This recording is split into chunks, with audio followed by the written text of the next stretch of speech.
Boa tarde a todos. Nós, primeiramente, pedimos desculpas porque nós estamos tendo um pequeno probleminha na transmissão. Então, a gente pede a compreensão aí de todos e de todas para que possamos iniciar a nossa exposição da noite de hoje, da tarde de hoje. Nós estamos aguardando aqui a nossa intérprete. Vamos fazer a transmissão e automaticamente a nossa. Bom, novamente, boa noite. Boa noite a todos, boa noite a todas. Agora, todos reunidos aqui no Centro Espírita Nosso Lar, de maneira virtual, neste momento tão delicado pelo qual nós passamos. E aí aproveitamos os recursos que a tecnologia, que a modernidade nos permite, para falarmos um pouco a respeito da vida, principalmente da concessão que Deus nos faz por viver. Esse mês que o Centro Espírita Nosso Lar está fazendo uma homenagem a Allan Kardec. E antes de iniciarmos a nossa exposição propriamente dita, eu gostaria de fazer uma leitura extraída justamente da do livro Obras Póstumas, que foi uma publicação pós-mortem, né, como o nome está dizendo, feita pelos amigos de Allan Kardec, em que pegaram alguns escritos e fizeram esta publicação. Então, nesta obra, esta publicação, Obras Póstumas, que reúne esses livros, né, esses escritos, melhor dizendo, de Allan Kardec, nós encontramos na segunda parte desta obra o título de Credo Espírita. No preâmbulo, Allan Kardec faz uma anotação bastante peculiar, que eu gostaria de citá-la aqui para que nós possamos fazer as nossas reflexões. Nos diz Allan Kardec: o homem que se esforça seriamente por se melhorar assegura para si a felicidade já nesta vida. Além da satisfação que proporciona à sua consciência, ele se isenta das misérias materiais e morais, que são a consequência inevitável das suas imperfeições. Terá calma, porque as vicissitudes só de leve o roçarão. Gozará de saúde, porque não estragará o seu corpo com os excessos. Será rico, porque rico é sempre todo aquele que sabe contentar-se com o necessário. Terá paz no espírito, porque não experimentará necessidades fictícias. Inveja, nem será atormentado pela sede das honrarias e do orgulho, pela febre da ambição, da inveja e do ciúme. Indulgente para com as imperfeições alheias, menos sofrimentos lhe causarão elas, que antes lhe inspirarão piedade e não cólera. Evitando tudo que possa prejudicar seu próximo, por palavras e por atos, procurando ao invés fazer tudo o que possa ser útil e agradável aos outros. Ninguém sofrerá com seu contato. Então, extraído aí diretamente da mente brilhante desse espírito que veio nos orientar aqui na Terra em relação à vida e o que há depois do fenômeno que conhecemos como morte. Baseados nesta explicação, baseados neste roteiro de vida em dias tão atormentados, em dias tão difíceis pelos quais estamos passando, nós elevamos o nosso pensamento a Deus. Primeiramente, fazendo como Jesus nos ensinou, louvando a grandeza do Pai Celestial, a sua criação, agradecendo em segundo plano, em segundo momento, pelas dádivas que Ele nos deu, pela vida, pelo corpo, pelo planeta, pela família, pela saúde, por tudo que nós temos. E depois pedindo a Ele que nos conceda o necessário para o nosso dia a dia, o pão de cada dia, para o nosso corpo. E a paciência necessária para que possamos lançar compreensão, indulgência, perdão solidariedade e amor a todos aqueles que nos rodeiam. Com esta súplica, Senhor, pedimos humildemente a permissão para dar por iniciada a exposição da noite de hoje. Que assim seja. Agradecemos a Deus esta oportunidade de aqui estarmos, utilizando esses recursos, né, para falarmos de um tema interessante, que é a construção do futuro. Então, nós entendemos o futuro como algo que está muito além da nossa visão, do nosso tempo. Mas nós podemos dizer o seguinte: o futuro, na verdade, é a construção das ações, sejam elas físicas, mentais, morais, que são praticadas no presente. Então, o futuro, na verdade, são as ações que nós fazemos no presente. Sobre o ponto de vista geral, nós podemos entender que Deus nos criou sobre o mesmo ponto de partida. Todos nós fomos criados da mesma maneira, do mesmo modo, sem nenhuma disposição ou sem nenhum complemento a mais um dos que os outros. O que para nós, antigamente, era um ponto de incompreensão. Como entendermos que determinadas criaturas podiam ser tão evoluídas do ponto de vista físico, ou do ponto de vista moral, ou do ponto de vista intelectual, enquanto outras criaturas são tão atrasadas? Então, quando nós começamos a compreender a construção da vida aqui na Terra, e principalmente da criação individual de cada um de nós, já que todos nós somos extração, emanada, saídas, melhor dizendo, do próprio Deus. Todos nós saímos de Deus. Os Espíritos nos explicam que Deus nos criou simples e ignorantes. Ou seja, nos deu o mesmo ponto de partida. Aquele ser angelical que hoje nós conhecemos foi concebido, foi criado da mesma maneira que nós.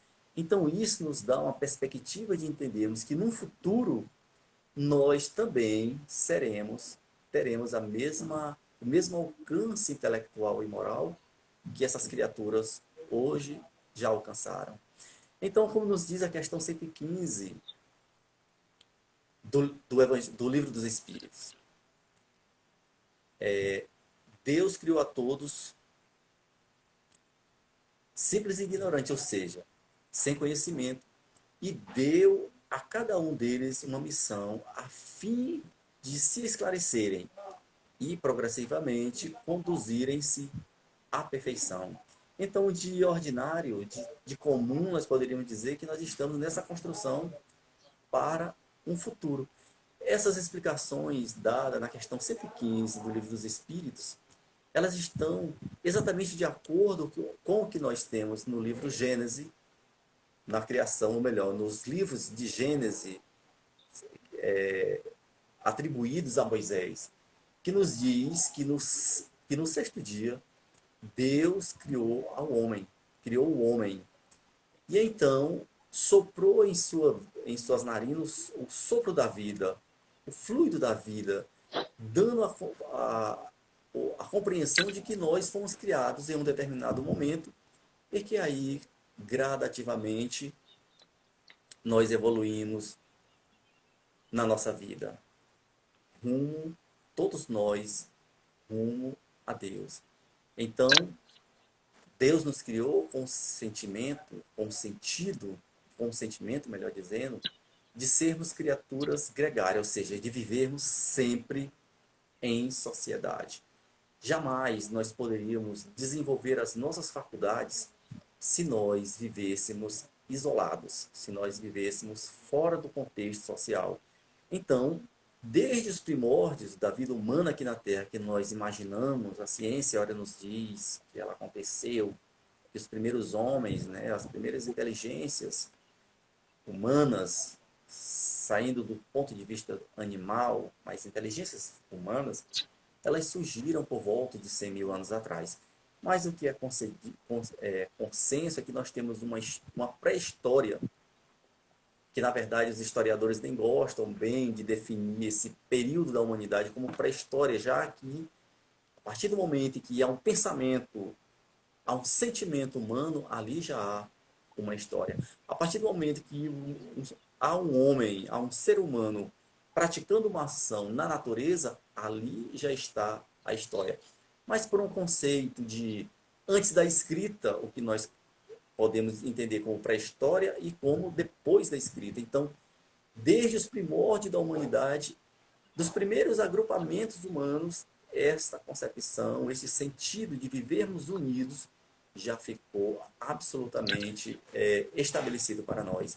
Então, por volta de 4.000 anos antes de Cristo, é que surgiram as primeiras cidades, ou seja, o conceito de civilização, ou seja, gradativamente nós fomos passando de estágios diferenciados. E isso, de certa forma, é a construção de um futuro. Ou seja, o que nós somos hoje é fruto do que nós praticamos ontem. E o que nós seremos futuramente será fruto do que nós praticarmos hoje. Então, o conceito é muito simples para entendermos a perspectiva que nós temos em relação ao nosso futuro. É uma construção cotidiana que nós devemos ter para alcançarmos esse estágio. Mas, digamos assim, de maior civilidade, né? De maior ambientação dentro do planeta ao qual nós estamos habitando. No livro Agendas de Allan Kardec, mais precisamente no capítulo 18, Allan Kardec dá a esse título do capítulo o seguinte título: São chegados tempos. Então, essa obra, Agendas, que foi publicada no dia 6 de janeiro do ano de 1868, traz para nós uma perspectiva de novos tempos, ou seja, de um novo futuro, da construção de um futuro que se desenvolve para a humanidade. Então, Allan Kardec estabelece para nós, nos explica, que a época atual, ou seja, a que ele escrevia no ano de 1868, seria chamada uma época de transição, que esta época ainda está em desdobramento, ou seja, nós temos aí elementos das gerações passadas, coisas que eram consideradas atrasadas ainda acontecendo, e coisas que são consideradas mais futuristas também acontecendo numa dualidade, ou seja, numa duplicidade de sentimentos. Ora, nós vivendo conceitos do passado e ora nós estabelecendo conceitos que são do futuro. Então, Allan Kardec diz que aí há uma transição em que há uma, digamos assim, digamos assim, uma mistura entre essas duas correntes. As pessoas que pensam como se pensava antigamente e pessoas que têm um pensamento mais no futuro. Então, as novas gerações que estão surgindo com novos pensamentos, com uma abertura maior para a compreensão, para a emancipação do sexo, dos sexos, melhor dizendo, para a compreensão do papel da natureza na nossa vida, para a compreensão dos direitos que asseguram não só a natureza, mas como todos os seres da natureza, principalmente os animais, eles são conceitos que nos projetam para uma nova perspectiva de humanidade. Então, embora a gente consiga ainda encontrar pessoas vivendo, né, ligadas ainda a esse passado, ainda ao crime, principalmente ao desrespeito à natureza, por nossa vez, nós encontramos criaturas já com uma visão mais do futuro. Para termos um exemplo muito claro, esta semana foi sancionada uma lei brasileira em que assegura uma penalidade maior para aquelas pessoas que praticarem crimes, maus tratos aos animais domésticos.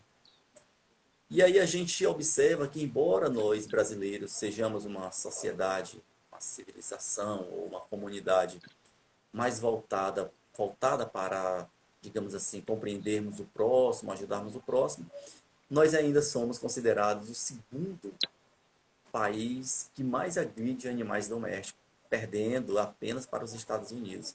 Então aí nós conseguimos observar que é um progresso, é uma dualidade dessas duas gerações. Em uma sala de aula, certa vez, falando nesse conceito de cuidarmos da natureza, dos animais, um aluno de seus talvez 12 anos de idade, 14, um pré-adolescente, o professor falava, um colega meu, um amigo meu, o professor falava a respeito do respeito que nós devemos ter para com os animais, que não devemos maltratar, que não devemos bater. E o aluno lançou um conceito, uma pergunta um pouco meio capciosa, né? É difícil, que é digna dessa nova geração. Ele disse, como que a gente pode proteger os animais e ao mesmo tempo comê-los, já que a gente se alimenta de carne, de proteína animal? E o professor ficou meio que perdido e procurando uma resposta que fosse mais convincente para aquela indagação. Então ele disse, nós devemos ter absoluto respeito para com os animais. Não é o fato de nós nos alimentarmos dele que nós iremos maltratá-los. Então, é um conceito assim que já mostra para nós uma certa visão de uma transformação. É lógico que essa transformação humana, que será que já foi iniciada desde o primeiro momento em que Deus permitiu para nós o conhecimento dos 10 mandamentos. Abrindo aqui um parêntese na nossa compreensão, na nossa explanação, a gente imagina geralmente que a humanidade será transformada como num passe de mágica. Mas observemos que Deus criou a natureza, criou o mundo, criou o universo e deu para esta criação um processo natural dos acontecimentos. Então nada acontece bruscamente. Para entendermos, passaram-se quantos mil anos? Quase mais de 3.000 anos em que nós tivemos um conhecimento direto da lei de Deus, que foram os 10 mandamentos. Passaram-se mais de 1.000 anos para que Jesus viesse, ou seja, para que as ideias amadurecessem na ideia de um Deus único, na ideia dos 10 mandamentos, na ideia da construção de um conceito de civilização dentro dos padrões de Deus. Foram necessários quase mais de 1.000 anos para que Jesus viesse e que Jesus explicasse, explanasse, abrisse esse conceito. E mais de 2.000 anos depois é que nós ainda estamos engatinhando dentro dos conceitos estabelecidos por Deus no início da criação e trazidos e enviados por ele pelos seus emissários durante toda a história da humanidade. Então foram necessários diversos anos até que pudéssemos ter um conhecimento mais apurado a respeito do conceito de vida e do conceito de morte. Com o advento, ou com a vinda, ou com a explicação, ou com o levantamento, como diz Allan Kardec, das lápides, dos túmulos, em que os antigos mortos levantaram-se dos seus túmulos e vieram nos dizer como é que é a vida depois da vida. Então, tudo isso acontece de maneira gradativa, construindo um conceito diferenciado para um futuro que se aproxima para um futuro melhor que se aproxima cada vez mais de todos nós.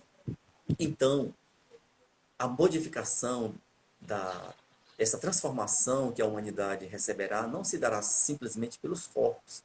Naturalmente, que os nossos corpos, à medida em que nós vamos evoluindo intelectualmente, moralmente, nós vamos, digamos assim, tornando nossos corpos mais sutilizados, mais, digamos assim, refinados, se é que possamos utilizar essa explicação. Porque Como diziam os antigos latinos, os romanos diziam, a mente sana, o corpore sano. Ou seja, a mente coordena o corpo e não exatamente o contrário, o corpo coordena a mente. Porque quando nós começamos a povoar com sentimentos diferenciados a nossa mente, consequentemente nós modificaremos aos poucos o nosso corpo biológico, nos tornaremos mais sutis. Então as gerações futuras não serão, digamos assim, não necessitarão exatamente de modificações de corpos, mas especificamente de modificações do espírito. Então somos nós, como espírito imortais que somos, que teremos que nos modificar. Então, a gente já começa a ter uma compreensão de que esta modificação, esta transformação pela qual o mundo deverá passar e que está passando, ela tem que acontecer primeiramente dentro de cada um de nós. Certa vez, dentro deste conceito, os discípulos de Jesus perguntaram: Mestre, onde está o céu? Onde está o paraíso? E Jesus disse: não acreditem quando lhes disserem, o paraíso está ali. O paraíso, ou o céu, está acolá. Porque o reino de Deus está dentro de cada um de nós. Então é por esta transformação que nós teremos a construção de um futuro melhor e de um mundo melhor. Jesus, à sua época, dizia: são chegados o reino de Deus na terra, ou seja, o conceito que Jesus trouxe para a terra é a chegada do reino de Deus. Então Jesus dizia que no futuro, que a gente não sabe quando, os mansos herdarão a terra. Ou seja, a terra será a habitação daqueles que pensam na paz e que buscam a paz, que buscam o amor. E geralmente a gente escuta de maneira meio equivocada algumas pessoas imaginarem que essa transformação se dará da noite para o dia, ou seja, nós anoiteceremos um planeta de provas e expiações e amanheceremos um planeta de regeneração. Mas a coisa não acontece desse jeito. É gradativa, como nos diz os Espíritos. No livro dos Espíritos, a natureza não dá salto. As coisas acontecem gradativamente. A evolução humana, do ponto de vista biológico e do ponto de vista moral, é muito parecida com a evolução que nós temos no nosso corpo biológico. Quem nós somos, biologicamente falando, no início da nossa concepção, quando nós somos formados dentro da barriga da nossa mãe, falando aqui do corpo físico. Então nós somos formados por duas células, o gameta masculino do nosso pai, o gameta feminino, herdado da nossa mãe, que se unem, formando um ovo, e que a partir disso começa a formação de um corpo que hoje carrega trilhões e trilhões de células, que é esse corpo orgânico que nós carregamos. Então observemos a maneira como essas agregações celulares acontecem até a formação do embrião, até a formação do feto, até o nosso nascimento. Do nosso nascimento até começarmos a engatinhar, até começarmos a caminhar, a falarmos, a termos a compreensão melhor da vida e a nos tornarmos criaturas adultas. Não é da noite para o dia, mas acompanha uma graduação, uma evolução. Da mesma maneira acontece como nós, seres espirituais e imortais que somos, porque esta transformação ela se dá gradativamente. Mas é interessante que o capítulo 18 da Gênesis fala que são chegados os tempos. Que tempo é que Allan Kardec faz referência a um conceito, a um preceito dado por Jesus, a uma informação dada por Jesus, que são chegados os tempos. Então, os tempos em que a Terra passará por uma transição mais acentuada, ou seja, deixará de ser um planeta de provas e expiações e passará a ser um planeta de regeneração. Quando? Não vai ser da noite para o dia. Vai ser gradualmente. Em que haverá um momento em que aqueles espíritos que não estão propensos ao bem, eles não nascerão mais na Terra. Então, aos poucos, isso se dará de maneira gradual, da mesma maneira que acontece na transição da noite para o dia. Nós não sabemos que hora começou o dia e que horas terminou a noite, porque é uma transição gradual, lenta. Quando a gente menos se espanta, já é dia ou já é noite. Da mesma maneira, é a transformação do planeta, ou seja, gradualmente aqueles espíritos que não vão dando mais brechas para si mesmo, para o seu auto-melhoramento, automaticamente irão nascer em outros planetas, não serão levados para o inferno, porque o inferno não existe. Se Jesus disse que o céu está dentro de nós, naturalmente o inferno também está dentro de nós.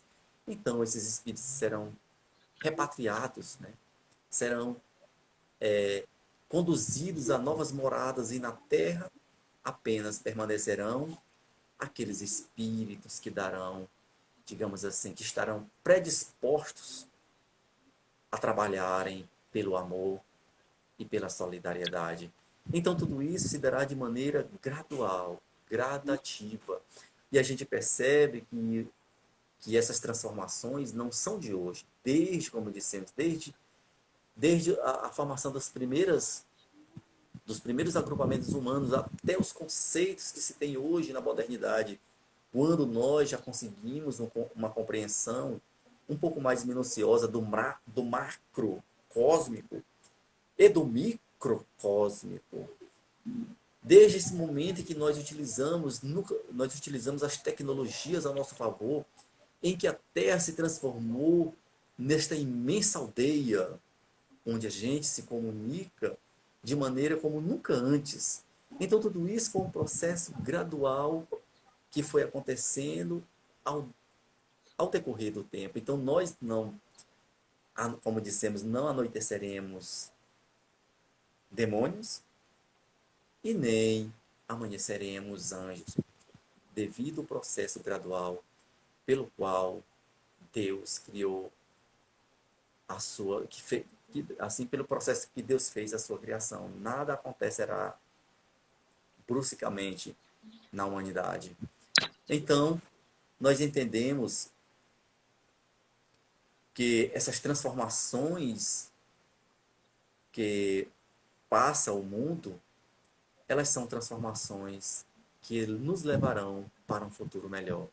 É interessante, toda vez que nós falamos dessas modificações pelo qual passa o planeta, em que algumas pessoas dizem é necessário que cada um de nós corra o quanto antes. Isso é verdade. É preciso que nós tenhamos a compreensão na prática do bem, na prática da solidariedade.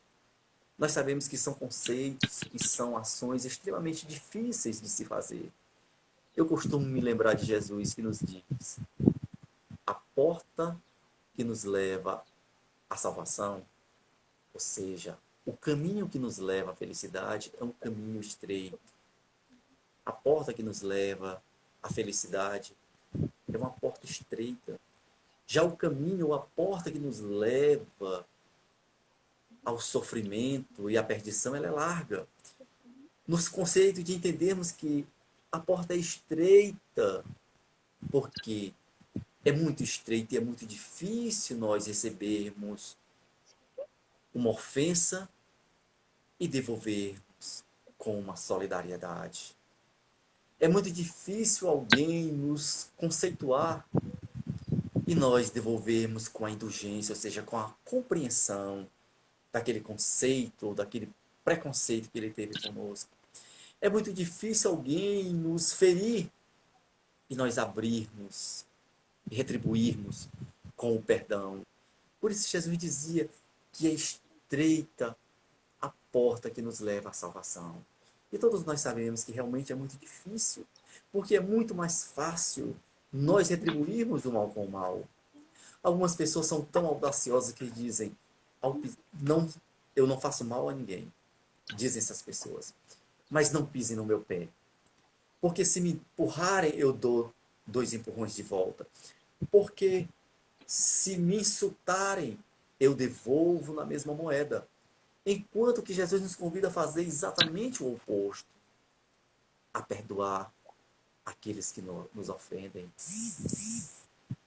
a seguir 2.000 passos com aquele que nos obriga a caminhar 1.000.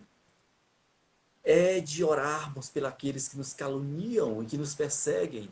Então, nisso está o conceito da porta estreita. É por isso que gradativamente nós temos que nos adentrar nesses conceitos para que possamos construir um futuro melhor para a humanidade. É interessante, mais uma vez, a gente pensar que toda vez que a gente pensa numa humanidade melhor, a gente espera um acontecimento externo. Muitas pessoas imaginavam que a pandemia dada pelo vírus, o coronavírus, transformaria a humanidade da noite para o dia.